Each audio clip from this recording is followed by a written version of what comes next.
Good afternoon, everybody. My name is Janet Barbietto. For those of you who might be watching my very first video, I have been in network marketing for somewhere over 20 years now. My big sister did a company when I was just in high school. My dad owned his own business, so network marketing and direct sales was just seemed to be a perfect fit for me. It just seemed to make a whole lot of sense. So today I want to talk about team duplication. So when we sign up in network marketing, we are immediately told this is how we get our team to work. This is how we get our team to pretty much copy what we do and duplicate exactly what we as leaders do. So some people, I think, maybe don't realize that this is not a completely hard and fast rule. So I just wanted to touch on a few things that is going to guarantee that your team duplication is going to go up. So when we get in, we automatically think of, we look at all of the leaders in your particular company, your particular industry, and we say, okay, she did this to get to this level. He did this to get to this level. So I'm going to do the exact same thing. Well, unfortunately, that doesn't exactly work because you're not exactly them. You're not exactly her, and you're not exactly him. So the things that they did aren't going to work exactly the same as they did for them. They're not going to do the exact same thing. You're not going to have the exact same results that this person over here did and this person over here did. So I think when people think of team duplication, they think that you have to take this whole system right here and do it step by step by step by step.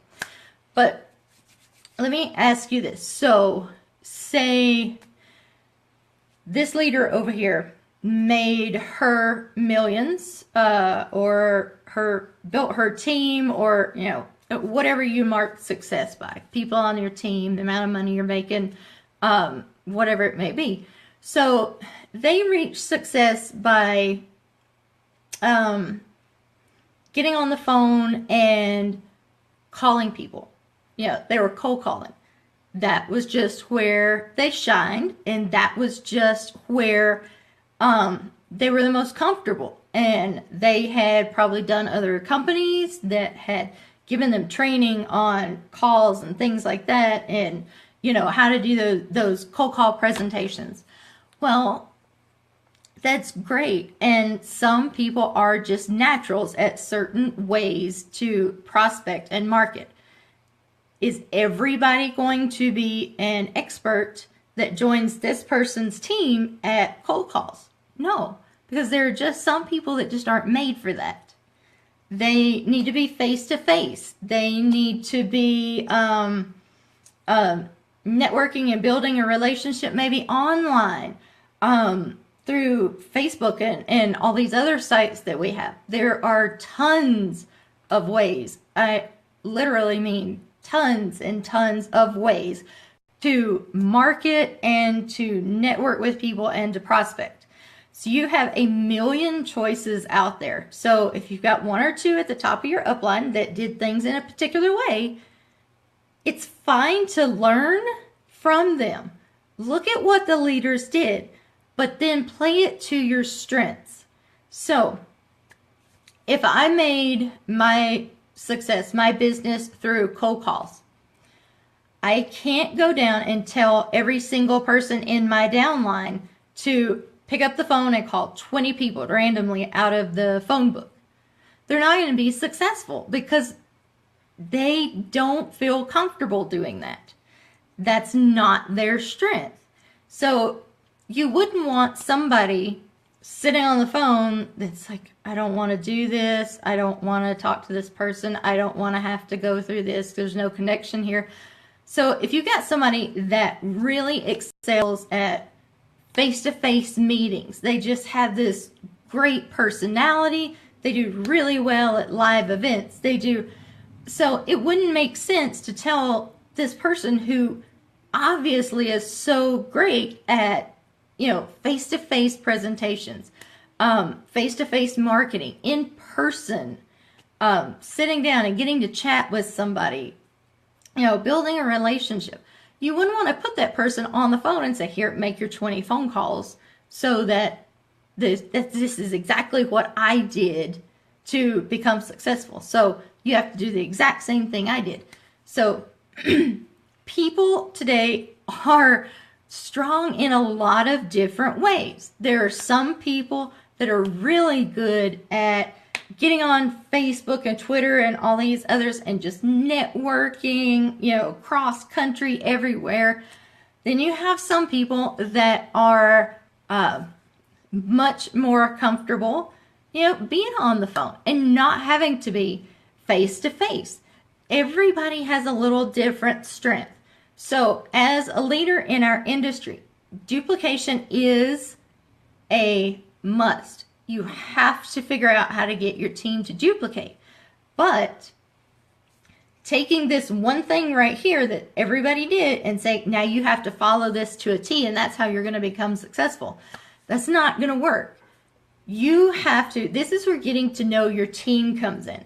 You have to personally reach out to those who sign up in your team. You have to personally reach out to them and you have to build a relationship with them. You have to find out where their strengths lie and you have to help them build those strengths so that they can duplicate. So the whole point is, yes, teaching your team to duplicate is huge, but instead of teaching the exact systems that you had put in place, teach them the tips that they can then apply to each different thing, to their strengths. Teach them how to, the verbiage to overcome this objection or whatever else that, they may get in face-to-face, they may get on a phone call, they may get on a private message on Facebook, whatever it may be. Give them these tips, give them these different techniques that they then can apply to their strengths. Like I said, you don't want somebody that just excels at recruiting and everything on a face-to-face basis and stick them on the phone because that's what you did to become successful. But you can teach them the verbiage that you used to speak to different potentials in different situations. So everybody knows in network marketing that the secret to network marketing is to build leaders and help them become successful. Duplication is one of the most important things out there in our company, but so are our team's strengths. And it's very important that we build on those strengths because then your team's going to feel comfortable. They're going to say, oh, I can do this. I'm okay doing that. There's a lot of things we don't feel comfortable about, and videos is one of them. So I'm not saying don't do the videos because you don't feel comfortable. I'm saying take your uplines techniques and those different things and apply them and find a way to make yourself feel more comfortable doing the video. Okay, so you can't say, I don't feel comfortable talking to people, so I'm just not going to recruit. Well, that's not going to do any good for your business. So you have to look at all these leaders. We have tons of leaders in the industry. Look at these leaders. See what they did to build themselves to the point of where they are. And don't be surprised when you see that it's a whole lot of hard work. It really is. Staying relevant and staying active on all these different social media pages and doing our videos and everything on here, it's work. It is. But it's also our priorities. We had to decide, okay, what is more important, me being comfortable or me being successful? So you really have to step out of your comfort zone on a few things. There's just no way around it. You're not going to be comfortable with everything. And no, you won't be good at every technique immediately either. That's where it takes a little bit of work. If you ever want to see how bad videos can be, go over to my YouTube page. And I left maybe my first 1 or 2 videos over there. They were just terrible, terrible, terrible. And, you know, today I get a lot of questions about how do you do Facebook Live videos and YouTube videos and everything else without being scared to death? Well, I'm not going to lie. I usually do the sweating and, you know, all that kind of stuff before I get on here. I do it every single time. But I promise you, they do get easier. And every technique that you practice gets easier. And it's going to make it so much more easy if, that's not even good English, is it? It's going to make it so much easier if you are already strong in these areas. So it's just like if you're not comfortable with something, it's going to be even harder for you to perfect that technique. And yes, that may be something that your upline used to, you know, just be super successful. But you're not her. You don't have the exact circle of friends that she had. You don't have the exact situation she had. So what's going to work for you is learning what they did, looking at what they did, picking it apart, seeing the techniques, look at the verbiage they used, look at all these different little details, and then put them in and link them with your strengths. And I guarantee you that it's going to help your team duplication because they're going to feel more comfortable about it. They're going to feel more positive, and they're going to feel like, hey, I can do this. You know, I'm good at this part already. I got this nailed. I got this down. So that's what you want. You want to build to their strengths, and you want to make sure they're successful. And every single person on your team is individual. None of them is going to get the exact results that whoever did in your upline. It just doesn't work that way. So, guys, if you have any questions ever for me, just like any other video that we've ever done, reach out to me. Comment down here. You know, let me know. Even if you're watching this on the on a replay later on today. I know these things kind of hang around Facebook for a really long time, and of course I'll put it on over on my YouTube channel.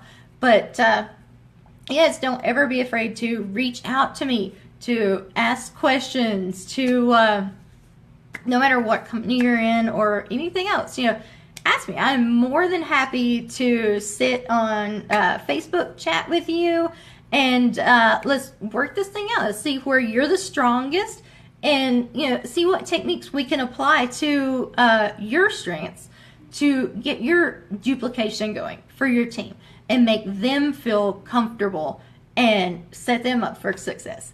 So, guys, I wanted to share just a few little tidbits with you today, but I will see you later. Bye.